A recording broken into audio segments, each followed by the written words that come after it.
मैं इस बेटे को खुश किस्मत समझता हूँ जिसको इस तरह का बाप मिला। ये बाप अपने बेटे की कब्र पे 11 साल 2 महीने हो गए हैं बैठे हुए हैं। यकीन जानिए इस बेटे ने ऐसी कौन सी अपने बाप की खिदमत की कि बाप को चैन नहीं मिलता।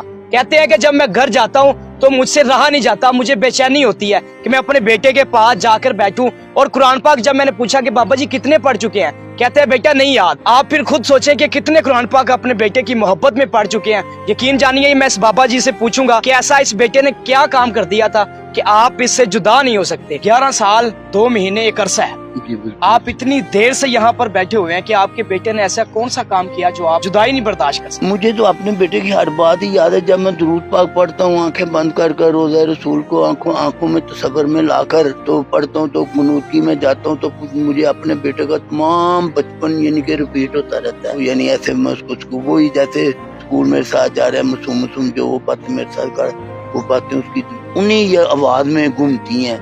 तो बस फिर मुझे जब मेरी यानी गुनूती खत्म हो तो फिर मुझे सुकून सा मिलता है। कितनी उम्र थी जब ये इस दुनिया से चला? 27 साल। 27 साल की उम्र। क्या काम करते? ये प्राइवेट मुलाजमत करते थे ये। हाँ, शू मार्केट। 27 साल की हुआ क्या था इनके साथ? ये तो आप कह रहे हैं जवान था ये। हाँ जी जवान। तो इसकी आंख में रसोली बनी हुई थी। तो पहले तो मैं पता नहीं चला, बाद में जब चेक कराया डॉक्टरों से तो पता चला कि ये कैंसर की रसोली है।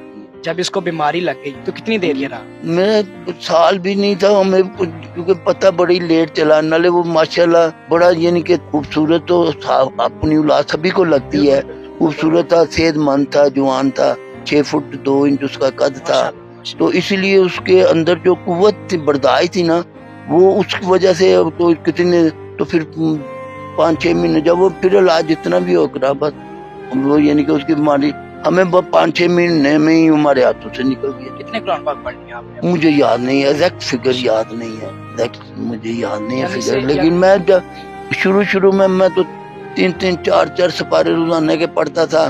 कई लोगों को कुरान जहाँ जिन्होंने खत्म वगैरह कराने होते थे उनको 5-5 6-6 कुरान पाक दे देता होता था कि मैंने इतने पढ़े हुए। अब मैं एग्जैक्ट फिगर मैंने खुद भी नहीं याद रखी हुई। कि इस बेटे ने जन्नत खरीद ली है, खुदा की कसम। ये बाप जब तक यहाँ पर है बेटे को भी कब्र में कोई तकलीफ नहीं, कोई परेशानी नहीं होती होगी, क्योंकि बाप एक ऐसी हस्ती है जो कि जन्नत का दरवाजा है और इनके पास एक जन्नत का दरवाजा है। मैं इस बेटे को खुश किस्मत समझता हूँ जिसको इस तरह का बाप मिला।